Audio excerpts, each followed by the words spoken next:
Növbəti dərsimiz yerin öz oxu ətrafında hərəkətidir. Yəni saat qurşaqların yaranması, yerin öz oxu ətrafında hərəkəti.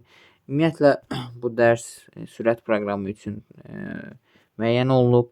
Deməli, yerin öz oxu ətrafında hərəkəti nəticəsində, yəni biz bilirik ki, gecə-gündüzün yaranması, yəni yer öz oxu ətrafında müəyyən sürətlərlə hərəkət edir.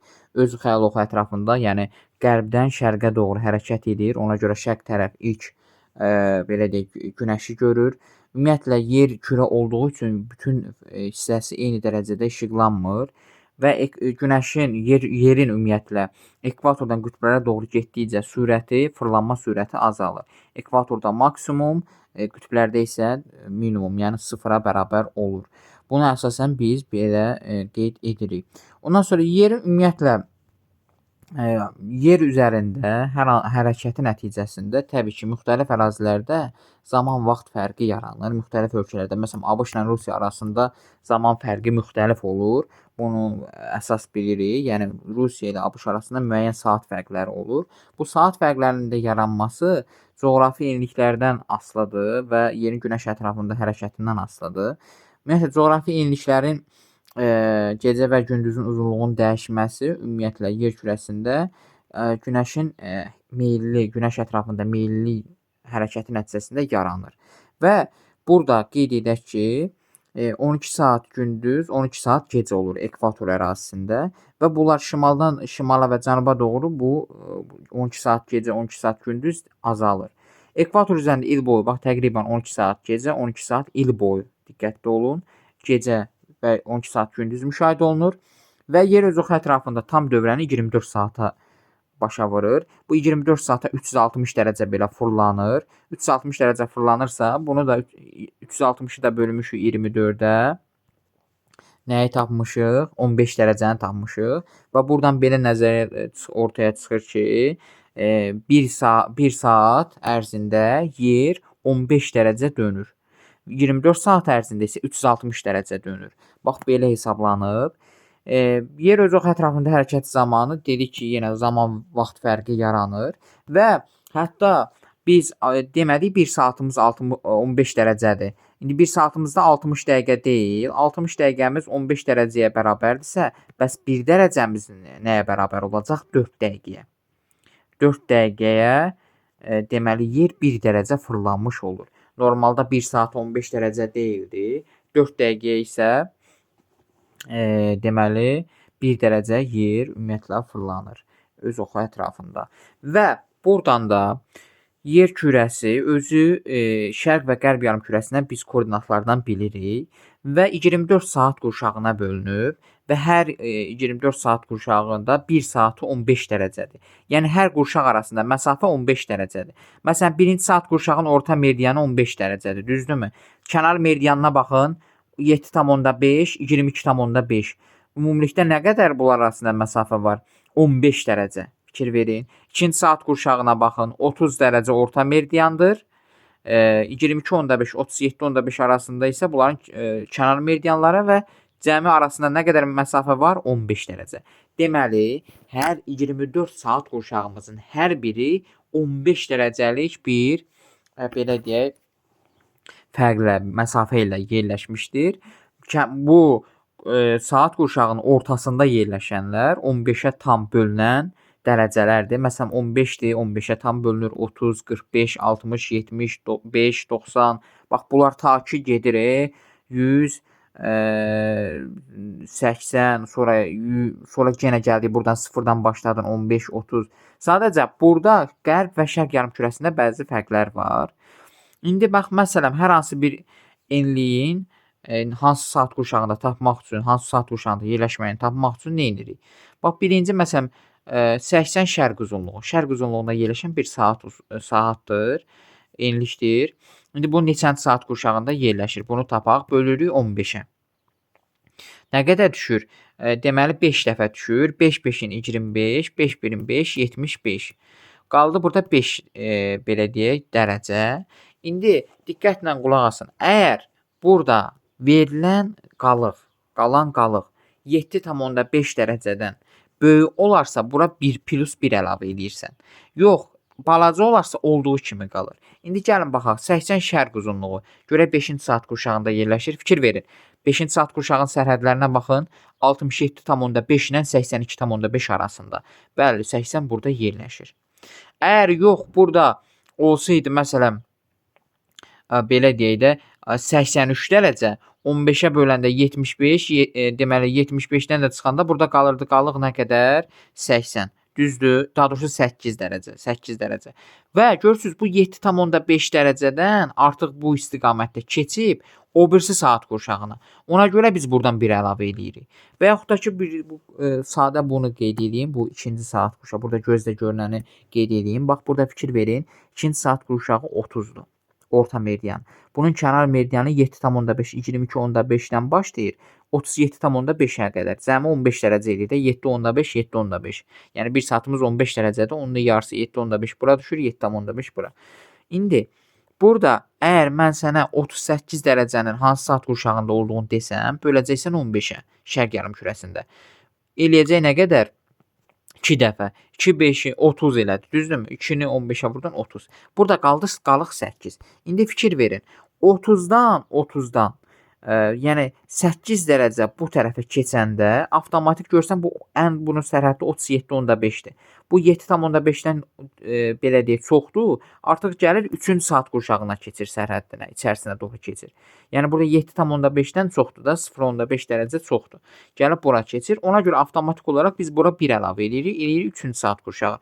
Bax görürsüz həqiqətən də 38 dərəcə 37,5 ilə 52,5 arasında, yəni 3-cü saat qurşağında yerləşir. Bu şərqdə belədir. Qərbdə necədir? Qərbdə isə sadəcə biz necə, məsələn 60 dərəcə qərb uzunluğu. 60-ı bölürsən 15-ə, eləyir 4, 60. İndi burada qərb yarımkürəsi daha. Biz bunu 24-dən çıxırıq. Sadəcə burada qərb yarımkürəsində aldığın saat qurşağın bu qayda eyni də. Bölürsən 15-ə, əgər 7,5-dən böyük olarsa üstünə 1 gəlirsən. Sadəcə bir dənə aldığın saat qurşağın 24-dən çıxırsan. Və 24-dən 4 çıxanda qalır 20-ci saat qurşağı. İndi gəl görək 60 20-ci saat qurşağındadır. Bəli, 60 20-ci saat qurşağında yerləşən belə deyək ərazidir. Yəni bu qədərdir. Bir də görürsünüz saat qurşaqları arasında, məsələn 1-ci saat qurşaqlarının sərhədləri, 2-ci saat qurşağı, 3-cü saat qurşağı. Bir də saat yerli vaxt var, bir də qurşaq vaxt var. Məsələn, hansı ərazi, məsələn 50 şərq uzunluğunda yerləşirsə, məsələn də 50 şərq uzunluğunda yerləşirsə, burada olan saat bunun yerli vaxtıdır. Ancaq qurşaq vaxtı isə məsələn 2-ci saat qurşağı 15 dərəcədə, 30 dərəcədə yerləşir. 30 dərəcə şərq uzunluğunda saat verilibsə 16:00. Bu bunun qurşaq vaxtıdır. Bəzən də həm 30 şərq uzunluğunda yerləşən, məsələn tutaq ki, X şəhəri yaxud da Y şəhəri fərqi yoxdur. Bu həm 30 şərq uzunluğunda yerləşir, düzdürmü? Burada qurşaq vaxtı da 16:00-dur, yerli vaxtın 16:00. Çünki qurşaq vaxtla yerli vaxt üst-üstə düşür. Onu da tapmaq üçün birdən bu yaddan çıxsa, yadınızda saxlayın. Əgər desək ki, yerli vaxtla qurşaq vaxtı üst-üstə düşür, düşmür, belə suallar olarsa, onu 15-ə bölün. Məsələn, verilən dərəcə 60 dərəcə verib, məsələn 15-ə bölürsənsə, bu tam bölünürsə, deməli bu qurşaq vaxtı ilə yerli vaxt üst-üstə düşür. Məsələn, 45 dərəcə verilib. Əgər 15-ə tam bölünürsə, deməli bu qurşaq vaxtı ilə yerli vaxt üst-üstə düşür. Və yaxud da ki, 53 dərəcə verilib. Görürsən, 15-ə tam bölünmürsə, deməli bu qurşaq vaxtı ilə yerli vaxt üst-üstə düşmür. Bax, bunu belə də təyin etmək olar. Və burada bir meridian üzərində olan fikir verin. Məntəqələr yerli vaxtı adlanır. Sonra yerli vaxtların tapılması. Bax bu da çox sadə məsələlərdən biridir. Məsələn, biri 73 qərbdir, biri 50 şərqdir. Fikir verin. Bunlar arasında məsafəni bunlar arasında saat fərqi mən nətər tapa bilərəm? Necə hesablaya bilərəm? Yerli vaxtı ümumiyyətlə tapılmasında nə edirik? Ümumiyyətlə 50 dərəcə ilə, yəni 50 şərq uzunluğu ilə 73 qərb uzunluğu arasında məsafəni tapırsan. Müxtəlif yarımkürədədir, topladım elədi 123. 123-ü də nə edirsən? Vurursam dəqiqə zamana çevirməliyik də dəqiqəyə. Yəni 1 dərəcəmiz 4 dəqiqədirsə 123 dərəcəmiz nə qədər olacaq? Vuracaqsan 4-ə. Elədi məsələn 123-ü vurdun 4-ə. 4-ün 12, 4 2-nin 8, 9, 4 1-in 4, 492 dəqiqə. İndi bunu da böldün 60-a. Elədi nə qədər? 8 saat 12 dəqiqə. Yəni New Yorkla Bakı arasında məsafə 8 saat 12 dəqiqədir. Bax bunu belə yadımızda saxlayaq. Nə edirik? Birinci məntəqələr arasında məsafəni tapırıq dərəcə ilə, sonra bunu vaxta çeviririk və saat fərqini tapırıq. İndi məsələn, burada tutaq ki, diqqətlə qulaq asın. Tutaq ki, burada 16:00-dursa, Bakı şəhərində 16:00-dursa, bəs deməli New Yorkda neçə olacaq? Nə edəcəksən? Bu 8 saat 12 dəqiqəni 16:00-dan çıxacaqsan. Yadınızda saxlayın, həmişə qərbdə olan obyektlər şərqdəkilərdən geridə olur. Şərqdə olan obyektlər qərbdəkilərdən qabaqda olur. Bunu yadınızda saxlayın. Və burada da bunun nümunəsi verilib. Məsələn, fikir verin. Bax, B məntəqəsi A məntəqəsinə nəzərən qərbdədir, geridir.